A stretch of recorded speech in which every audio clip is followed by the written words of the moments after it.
अस्सलामुअलैकुम। आज हम स्टार्ट करेंगे 9th class mathematics chapter number 1 exercise 1.3। Exercise 1.3 का पहला सवाल है कि दर्जल कालबों में से कौन कौन से कालब एक दूसरे से जमाई खसियत रखते हैं, निशानदही कीजिए।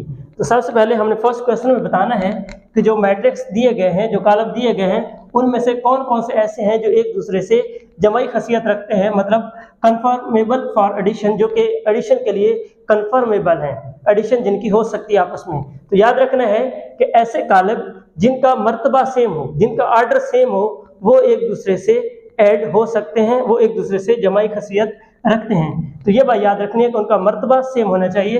तो यहाँ जो गिवन मैट्रिसेस हैं, इनमें से आप देखें कि किन का ऑर्डर सेम है। जैसे फर्स्ट मैट्रिक है, इसका ऑर्डर कितना है, इसमें एक रो, दूसरी रो, दो रोज हैं और कॉलम कितने हैं, वो भी दो हैं। तो 2 रोज एंड 2 कॉलम्स, इसका ऑर्डर बना 2/2। अब हम देखेंगे कि जो बाकी मैट्रिसेस हैं उनमें से कौन सा ऐसा है जिसका ऑर्डर 2/2 है। तो इसका ऑर्डर देखें तो क्या है, 2/2 नहीं है, क्योंकि 2 रोज 1 कॉलम है, 2/1 बन गया। इसका भी ऑर्डर और है, इसका भी और है। तो आप देख सकते हैं कि जो ई मैट्रिक्स है, इसका ऑर्डर देखें तो वो सेम टू सेम ए वाला है, इसका भी 2/2 है और इसका भी 2/2 है। तो हम कहेंगे A and C are conformable for addition. A और सी एक दूसरे से जमाई खसियत रखते हैं। इसी तरह बी को देखें तो बी में क्या है, 2 रोज एंड 1 कॉलम, 2/1 इसका मर्तबा है, आर्डर है। इसी तरह अगर हम डी को देखें तो 2 + 1 करेंगे तो 3 हो जाएगा, एक ही इसमें एलिमेंट है। यहाँ पर जब एडिशन कर लेंगे तो एक इधर है, तो इसकी भी 2 रोज और 1 कॉलम बन रहा है। तो बी एंड डी का ऑर्डर सेम है, इसलिए हम कहेंगे कि B and C are conformable for addition, ये एक दूसरे से जमाई खसियत रखते हैं। इसी तरह मैट्रिक सी और एफ को देखें तो सी में क्या है, नंबर ऑफ रोज हैं 1 2 3 और नंबर ऑफ कॉलम्स हैं 1 2, ऑर्डर बना 3/2। इसका ऑर्डर देखें तो इसमें नंबर ऑफ रोज हैं 3 और नंबर ऑफ कॉलम्स हैं 2, इसका ऑर्डर भी बन गया 3/2। तो सी एंड एफ एक दूसरे से जमाई खसियत रखते हैं। तो ये था फर्स्ट क्वेश्चन। सेकंड क्वेश्चन में कहता है मंदरजे झैल कालबों के जमाई मकूस मालूम करें। एडिटिव इनवर्स फाइंड करना है हमने। जमाई मकूस, जमाई जमा और माकूस उल्ट को कहते हैं, मतलब जमा का उल्ट यानी कि मनफी कालम मालूम करना है, नेगेटिव मैट्रिक्स मालूम करें, जिस तरह हमने प्रीवियस एक्सरसाइज में मालूम किए थे। तो ए मैट्रिक गिवन है, हमने इसका जमाई मकूस यानी कि एडिटिव इनवर्स मालूम करना है। तो सबसे पहले हम क्या करेंगे, इसको दोनों तरफ माइनस से मल्टीप्लाई कर देंगे, इधर आ जाएगा -a और इस तरफ भी माइनस से हमने मल्टीप्लाई कर दिया। नेगेटिव मैट्रिक मालूम करना है तो यहाँ से -a माइनस रहने देंगे, लेकिन इसका जो माइनस है वो अंदर मल्टीप्लाई हो जाएगा। जब मल्टीप्लाई करेंगे तो 2 के साथ प्लस है, प्लस माइनस -2 हो जाएगा। माइनस मल्टीप्लाई करने का मतलब ये है कि तमाम एलिमेंट्स की अलामतें चेंज हो जाएंगी। जिस तरह 4 प्लस का था तो ये किसका हो जाएगा, माइनस का। 2 माइनस का था तो ये किसका हो जाएगा, प्लस का। 1 प्लस का था तो माइनस से मल्टीप्लाई होकर ये किसका हो जाएगा, माइनस का। तो ये हमने इस मैट्रिक्स का जमाई मकूस यानी कि एडिटिव इनवर्स मालूम कर ली है। इसी तरह किसी और पार्ट को देख लेते हैं। जिस तरह यहाँ पर लिखा है, पार्ट नंबर एफ की बात कर लेते हैं।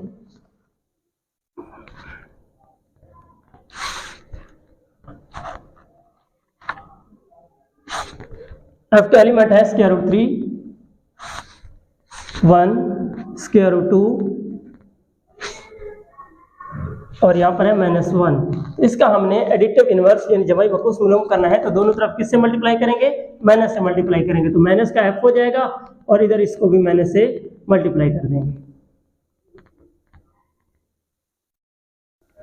√3 1 -1 √2। जब माइनस से मल्टीप्लाई करेंगे तो इधर वाला माइनस एफ रहने देना है, इसको अंदर मल्टीप्लाई कर देना है। माइनस से मल्टीप्लाई करने का क्या मतलब है कि अंदर वाले तमाम एलिमेंट्स की अलामतें चेंज हो जाएंगी। जैसे कि √3 जो है ये प्लस का था, लेकिन अब माइनस का हो जाएगा। 1 भी माइनस का हो जाएगा, ये 1 माइनस का था, प्लस का हो जाएगा। √2 प्लस का था तो अब ये किसका हो जाएगा, माइनस का। तो ये हमने सेकंड पार्ट मतलब लास्ट पार्ट जो एफ है उसका भी एडिटिव इनवर्स यानी जमाई मकूस मालूम कर लिया है। तो इसी तरह आपने बाकी पार्ट भी कर लेने हैं, वेरी इजी है। क्वेश्चन नंबर 3 की बात करते हैं। उसमें कहता है अगर ए बी सी और डी इनकी वैल्यूज दी गई हूं तो आपने मंदरजे झैल कालम मालूम करने हैं, जो नीचे कालम दिए गए हैं वो मालूम करने हैं।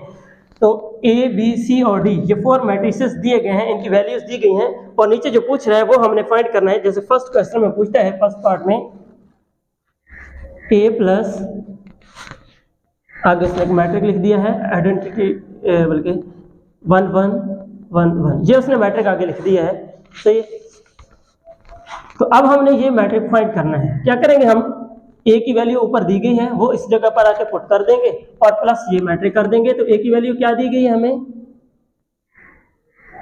-1 2 2 1, आगे ये प्लस और ये वाला मैट्रिक वैसे लिख देंगे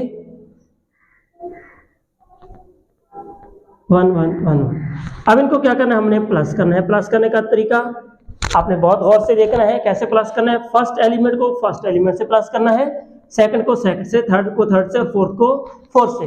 सही है। ये मैट्रिक्स ऐड हो ही तब सकते हैं जब इनका ऑर्डर सेम हो। तो यहां से -1 प्लस ये वाला 1, क्लियर। यहाँ पर 2 प्लस 1, यहाँ पर 2 प्लस ये वाला 1, और फोर्थ एलिमेंट इसका क्या है 1 प्लस इसका फोर्थ एलिमेंट 1। तो यहाँ पर आपने इनको ऐड कर देना है। -1 प्लस 1 कितना हुआ 0, 2 प्लस 1 3, 2 प्लस 1 3 और 1 प्लस 1 2। तो ये हमने गिवन मैट्रिक्स मालूम कर लिया है। इसके बाद इसका कोई और पार्ट कर लेते हैं, जैसे सी वाला है इसका थर्ड पार्ट इसका देखें तो उसमें लिखा है C प्लस, आगे मैट्रिक्स दिया गया है -2 1 और 3, ये इसके एलिमेंट हैं। तो यहां पर हमने C की वैल्यू पुट कर देनी है। ये C की वैल्यू गिवन है। C की वैल्यू लिखें क्या है 1 -1 2 प्लस ये जो पहले ऑलरेडी गिवन है इसको लिख दें यहाँ पर -2 1 और 3। अब उसी तरह हमने इनको ऐड कर लेना है। फर्स्ट एलिमेंट को फर्स्ट एलिमेंट से, फर्स्ट एलिमेंट क्या है 1, ये क्या है प्लस, और इसका फर्स्ट एलिमेंट क्या है -2। उसके बाद गैप छोड़ेंगे, जगह छोड़ेंगे, उसके बाद सेकंड की बात करेंगे तो ये क्या है -1 दरमियान में प्लस, इसका क्या है +1, इसके बाद ये क्या है 2 दरमियान में प्लस, इसका थर्ड एलिमेंट है 3। इनको ऐड करेंगे तो ये रहा 1 प्लस माइनस, ये क्या बना 1 माइनस, क्योंकि प्लस माइनस माइनस आगे आ गया 2। इसी तरह ये -1 प्लस 1 क्या हुआ 0, 2 प्लस 3 क्या हुआ 5। नेक्स्ट टाइम में हम इसको भी सिंपलीफाई कर लेते हैं। प्लस का 1 है, माइनस का क्या है 2 है, तो कितना बचा माइनस का 1, यहाँ पर 0 और यहाँ पर 5। तो ये हमने सॉल्व कर लिया गिवन मैट्रिक्स। क्लियर। इसके बाद हम इसका कुछ और पार्ट कर लेते हैं इसी थर्ड क्वेश्चन के, जो कि थोड़ी सी मल्टीप्लिकेशन भी उनके अंदर शामिल है।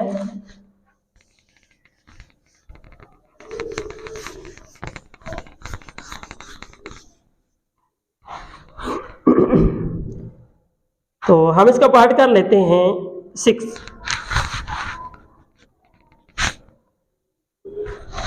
जिसमें लिखा है -1 इंटू बी, -1 इंटू बी।